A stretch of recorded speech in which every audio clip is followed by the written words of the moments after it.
우리가 막연하게 개발자는 그냥 앉아서 갇힌 곳에서 코딩만 한다 이런 건 절대 오해인 것 같아요. 결국 DR의 가장 큰 중요한 목적은 나는 근데 그중에 아마 또 많이 제가 버는 걸로 알고 있으니까 예.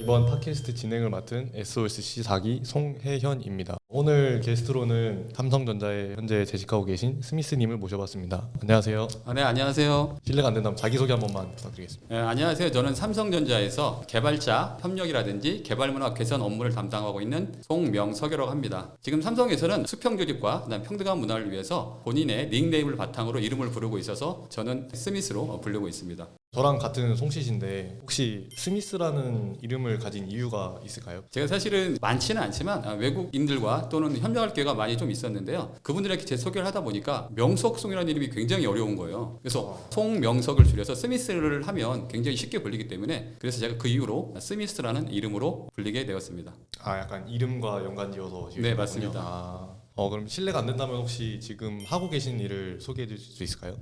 저는 삼성전자에서 아까 말씀드린 것처럼 사내외의 개발문화 혁신을 위한 업무를 담당하고 있는데요. 구체적으로 설명을 드리면 모든 연구 개발을 혼자 할 수 없기 때문에 다양한 기관들, 협회라든지 정부기관, 대학, 그리고 여성, 주니어들과 어떻게 협력할 수 있을지 협력을 만들어가고 있고요. 그와 더불어서 개발자들의 다양한 업무들을 알리기 위한 컨퍼런스라든지 워크숍 그런 것들을 추진하고 있습니다. 제가 생각했을 때는 구체적으로 막 그려지진 않거든요. 혹시 평상시 출근하시면은 하루 일과를 좀 설명해 주실 수 있을까요? 네.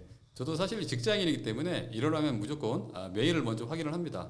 이런 요청 메일, 이런 답변 메일들을 처리를 하고요. 그 다음에는 제가 앞으로 뭘 해야 될지 좀 기획을 많이 작성을 해요. 예를 들면 컨퍼런스를 한다 그러면 컨퍼런스를 어떻게 할지, 키노트 연사는 어떻게 모시고, 세션은 어떻게 구성을 할지, 전시는 어떻게 만들지, 그리고 대외 협력을 한다면 이런 기술 분야는 어떤 기관과 협력을 할지, 또 다른 기술 분야는 또 어떠한 대학과 협력을 할지 그런 것들을 기획을 하고 위에 보고를 드린 다음에 컨펌이 되면 본격적으로 추진하기 앞서 실제적인 담당자들과 실무 미팅을 통해서 좀 구체화하는 일을 하고 있습니다. 사실은 이런 다양한 외부 협력들이 크게 티가 나지는 않아요. 왜냐하면 대단한 기술을 발견했으면 그거를 제품에 적용을 해서 출시를 하면 이걸 이 사람들이 만나놓구나 라는 것도 있고 굉장히 제품을 많이 팔린다든지 그런 게 있는데 개발자 협력 일은 다양한 개발들이 쌓이다 보면 결국 나중에 돌아오긴 하는데 시간이 굉장히 많이 걸려요. 그렇다 하더라도 멈추지 않고 다양한 협력들을 이끌어와서 정작 우리가 필요할 때 그런 분들과 협력할 수 있는 이렇게 브리지 역할을 만들어 왔던 것 같아요.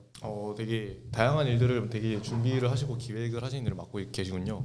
그러면 혹시 실례가 안 된다면 처음부터 기획자로 입사를 하시게 된 건가요? 저는 사실 컴퓨터공학을 전공했고요. 처음에는 삼성전자에 예전에는 무선사업부라고 불렸던 지금의 MX 사업부에 입사를 했고요. 그 후에 개발은 제가 길게 하지 않고 짧게 한 다음에 그 다음부터는 다국어 번역이라든지 그 다음에 개발자 협력이라든지 그런 업무로 자연스럽게 옮겨갔던 것 같아요. 가장 큰 이유는 제가 사실은 앉아서 연구 개발하는 것보다는 사람들을 만나고 협력을 이끌어가는 걸 굉장히 좋아했거든요. 그래서 그런 분야를 이완을 해서 지금의 역할을 하게 된 것 같습니다. 이제 팀원분들이나 아니면 동기분들이나 그런 분들이 계실 거 아니에요. 그러면은 그런 분들도 이제 다 개발자 출신이신 건지 아니면은 어떤 일을 원래 하셨는지 알 수 있을까요? 지금 저희 조직은 아까 말씀처럼 사내외 개발 문화 혁신을 하는 역할을 담당하고 있는데요. 그렇다 보니 굉장히 다양한 사람들이 있어요. 예를 들면 저같이 공대를 전공해서 현재는 개발자 마케팅 하는 역할도 있고 그 다음에 아까 말한 것처럼 오픈소스를 사용해야 되니까 라이선스를 보려면 변호사도 있고요. 그리고 이런 것들을 개발자뿐만 아니라 일반도 알려야 되니까 퍼블릭 릴레이션, 즉 홍보를 담당하는 전공하신 분도 있고요. 그리고 새로운 것들을 기획하는 역할인 기술기획 같은 업무를 담당하시는 분도 있는 것 같아요. 즉 다양한 직무인 분들이 저희 쪽에 같이 함께 일하고 있는 것 같아요. 데브렐이라고도 하고 테크 에반젤리스트라고도 하잖아요. 그 분야에 있어서 이것만큼은 잘해야 된다 아니면은 이런 역량이 좀 필요하다라는 게 있을까요? 제가 테크 에반젤리스트 좀 설명을 드리면 보통 이렇게도 불려요. DR, 디벨로퍼 릴레이션. 반대로 우리 홍보는 PR이라 그래요. 퍼블릭 릴레이션. 즉 홍보는 일반 대중을 위한 퍼블릭 릴레이션이라면 DR은 개발자들이 어떻게 잘 개발을 할 수 있고 어떻게 외부랑 협력을 할 수 있고 자기 것들을 얼마나 알릴 수 있는지 그런 역할을 해주는 게 DR인데요. 쉽게 말하면 내가 이런 것들을 굉장히 잘해왔어. 그러면 이분들을 키노트나 아니면 세션에서 발표자로 해서 본인들의 잘한 업적을 외부에 알릴 수 있는 기회를 준다든지, 내가 이렇게 좋은 걸 만들었어. 그러면 전시를 통해서 이걸 외부 사람들이 볼 수 있게 해준다든지, 그런 것들이 DR의 역할인 것 같아요. 결국 DR의 가장 큰 중요한 목적은 본인이 돋보이는 것보다는 개발자든 좀 더 돋보이게 할 수 있는 역할이 중요한 것 같아요. 그다음에 아까 말한 조금 그 가장 필요한 요건은 아까 말한 것처럼 다른 사람, 개발자를 좀 더 돋보이게 할 수 있는 그런 역할, 그리고 사람들과의 만남을 두려워하지 않는 거. 사실 내성적, 외향적인 건 절대 전혀 상관이 없는 것 같고요. 그냥 사람들과 만나고 얘기하는 걸 두려워하지 않으면 될 것 같아요. 어떻게 보면 사람들한테 많이 잘 안 알려진 직무 중에 하나를 하고 계시잖아요 지금. 그러면 혹시 그거에 대한 이제 장점들 뭐 이런 거에 대해서 한번 얘기를 해줄 수 있을까요?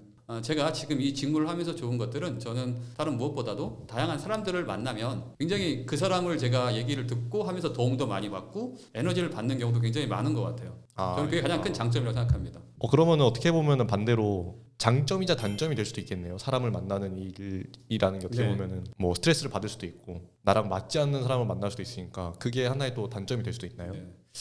좋은 지적을 해주신 것 같은데, 사실 저도 이거는 거 질문을 되게 좋아하는 게, 굉장히 좋은 일만 있는 게 아니고 저도 힘든 일이 있는데 그걸 그쵸. 말할 기회가 사실 별로 없었어요. 쉽게 말하면 나가서 누군가를 만나야 되면 그 시간을 좀 많이 뺏길 수 있잖아요. 근데 본인에게 주어진 일이 있거든요. 메일들이 오면 메일에 대한 답변도 해야 되고, 그다음에 뭔가를 하면 기획을 하고 보고를 해야 되는데, 그 밖에 나가 있음으로써 그 시간이 줄어들면 본인이 조금 더 늦게까지 근무를 한다든지, 회사에 있는 시간에 조금 더 집중을 해야든지, 그런 조금 어려운 점, 그런 것들이 좀 있는 것 같아요. 이제 개인의 업무와 이제 또 다른 게 있으니까 그게 네, 맞습니다. 병행하기가 조금 힘들어질 수 있다. 그런 단점이 있군요.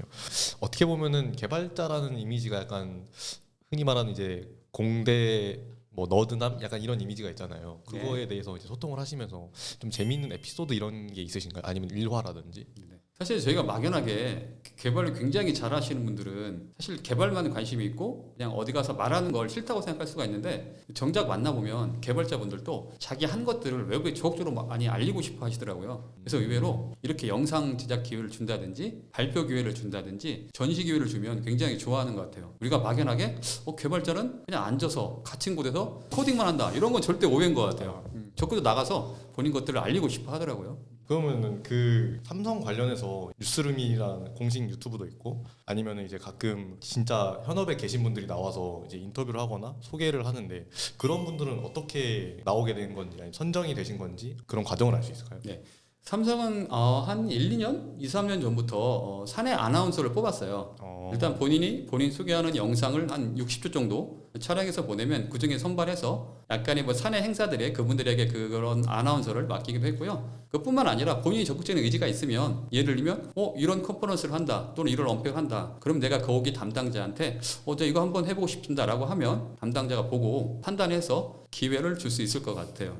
근데 그 중에 아마 외모도 많이 제가 보는 걸로 알고 있으니까 플러스 알파가 되지 않을까 싶습니다. 기술 관련 블로그를 운영을 하고 있는데 어떤 식으로 운영을 하고 홍보를 하고 있는지. 저희도 아직은 이건 비공식인데요. 이 사람만큼은 나랑 같이 일하고 싶다. 요즘 기업체에서 자체적으로 LLM 바탕으로 챗 GPT를 구현한 경우도 굉장히 많은데, 결론은 아마 회사에서 가장 필요한 인재가 아닌가. 신입생분들 받아 적으세요.